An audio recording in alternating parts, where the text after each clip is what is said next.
Patience, said Ralph, clutching him still tighter, and eyeing him with a sidelong look so fixed and eager as sufficiently to denote that he had some hidden purpose in what he was about to say. Hear reason. She can't have been gone long. I'll call the police. Do you but give information of what she has stolen, and they'll lay hands upon her. Trust me. Here, help! No, no, no, screamed the old man, putting his hand on Ralph's mouth. I can't. I daren't. Help! Help! cried Ralph. No, no, no, shrieked the other, stamping on the ground with the energy of a madman. I tell you, no! I daren't! I daren't! Daren't make this robbery public? said Ralph. No, rejoined Gride, wringing his hands. Hush, hush! Not a word of this. Not a word must be said. I am undone. Whichever way I turn, I am undone. I am betrayed. I shall be given up. I shall die in Newgate. With frantic exclamations such as these, and with many others in which fear, grief, and rage were strangely blended, the panic-stricken wretch gradually subdued his first loud outcry until it had softened down into a low despairing moan, chequered now and then by a howl, as, going over such papers as were left in the chest, he discovered some new loss. With very little excuse for departing so abruptly, Ralph left him, and, greatly disappointing the loiterers outside the house by telling them there was nothing the matter, got into the coach and was driven to his own home. A letter lay on his table. He let it lie there for some time, as if he had not the courage to open it, but at length did so, and turned deadly pale. The worst has happened, he said. The house has failed. I see. The rumour was abroad in the city last night, and reached the ears of those merchants. Well, well. He strode violently up and down the room, and stopped again. £10,000, and only lying there for a day, for one day! How many anxious years, how many pinching days and sleepless nights, before I scraped together that £10,000! £10,000! How many proud painted dames would have fawned and smiled! And how many spendthrift blockheads done me lip service to my face, and cursed me in their hearts, while I turned that £10,000 into 20! While I ground and pinched and used these needy borrowers for my pleasure and profit, what smooth-tongued speeches and courteous looks and civil letters they would have given me!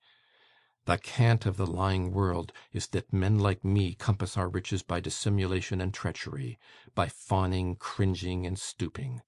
Why, how many lies, what mean and abject evasions, what humbled behaviour from upstarts, who, but for my money, would spurn me aside as they do their betters every day, would that £10,000 have brought me in?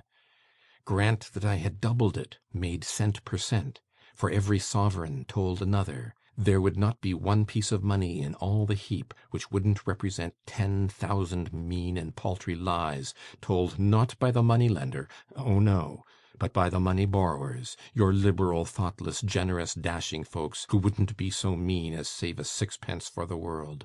Striving, as it would seem, to lose part of the bitterness of his regrets in the bitterness of these other thoughts, Ralph continued to pace the room. There was less and less of resolution in his manner, as his mind gradually reverted to his loss. At length, dropping into his elbow-chair and grasping its sides so firmly that they creaked again, he said, "The time has been when nothing could have moved me like the loss of this great sum. Nothing. For births, deaths, marriages, and all the events which are of interest to most men, have, unless they are connected with gain or loss of money, no interest for me. But now, I swear, I mix up with the loss his triumph in telling it. If he had brought it about, I almost feel as if he had. I couldn't hate him more. Let me but retaliate upon him by degrees, however slow. Let me but begin to get the better of him. Let me but turn the scale, and I can bear it."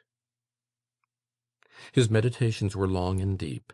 They terminated in his dispatching a letter by Newman, addressed to Mr. Squeers at the Saracen's Head, with instructions to inquire whether he had arrived in town, and if so, to wait an answer. Newman brought back the information that Mr. Squeers had come by mail that morning, and had received the letter in bed, but that he sent his duty and word that he would get up and wait upon Mr. Nickleby directly. The interval between the delivery of this message and the arrival of Mr. Squeers was very short, but, before he came, Ralph had suppressed every sign of emotion, and once more regained the hard, immovable, inflexible manner which was habitual to him, and to which perhaps was ascribable no small part of the influence which, over many men of no very strong prejudices on the score of morality, he could exert almost at will. "Well, Mr. Squeers," he said, welcoming that worthy with his accustomed smile, of which a sharp look and a thoughtful frown were part and parcel, "how do you do?" "Why, sir," said Mr. Squeers, "I'm pretty well. So's the family, and so's the boys, except for a sort of rash as is a running through the school, and rather puts 'em off their feed. But it's a ill wind as blows no good to nobody. That's what I always say when them lads has a wisitation. A wisitation, sir, is the lot of mortality. Mortality itself, sir, is a wisitation. The world is chock full of wisitations, and if a boy repines at a wisitation and makes you uncomfortable with his noise, he must have his head punched. That's going according to the Scripture, that is." "Mr. Squeers," said Ralph dryly. "Sir, we'll avoid these precious morsels of morality, if you please, and talk of business." "With all my heart, sir," rejoined Mr. Squeers. "And first let me say, if you please. Noggs." Newman presented himself when the summons had been twice or thrice repeated, and asked if his master called. "I did. Go to your dinner, and go at once. Do you hear?" "It an't time," said Newman doggedly.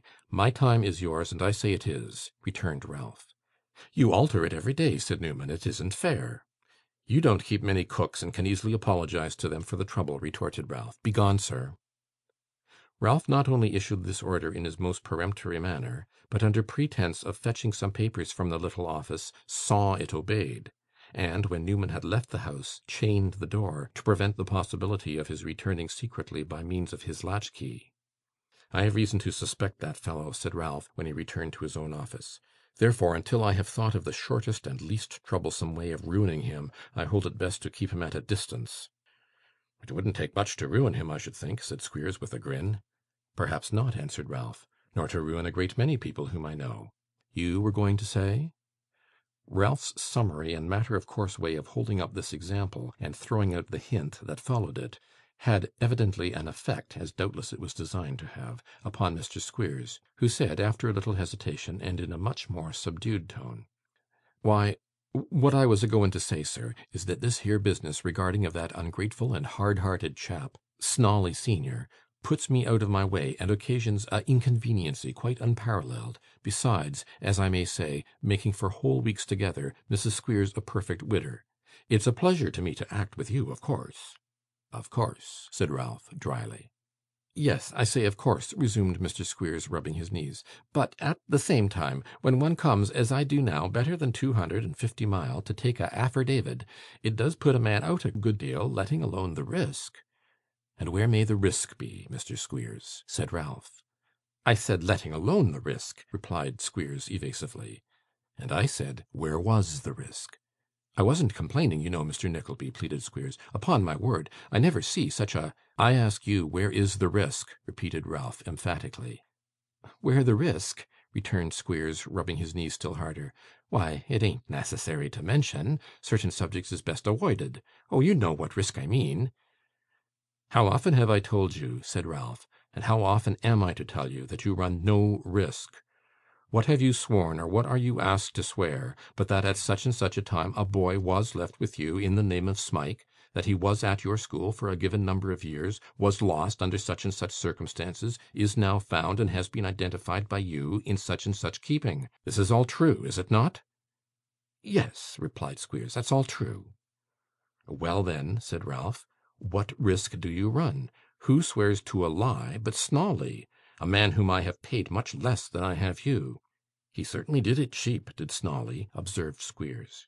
"He did it cheap," retorted Ralph, testily. "Yes, and he did it well, and carries it off with a hypocritical face and a sanctified air. But you! Risk! What do you mean by risk? The certificates are all genuine. Snawley had another son. He has been married twice. His first wife is dead. None but her ghost could tell that she didn't write that letter. None but Snawley himself can tell that this is not his son, and that his son is food for worms. The only perjury is Snawley's, and I fancy he is pretty well used to it. Where's your risk?" 'Why, you know,' said Squeers, fidgeting in his chair, 'if you come to that, I might say, where's yours?' 'You might say, where's mine?' returned Ralph. 'You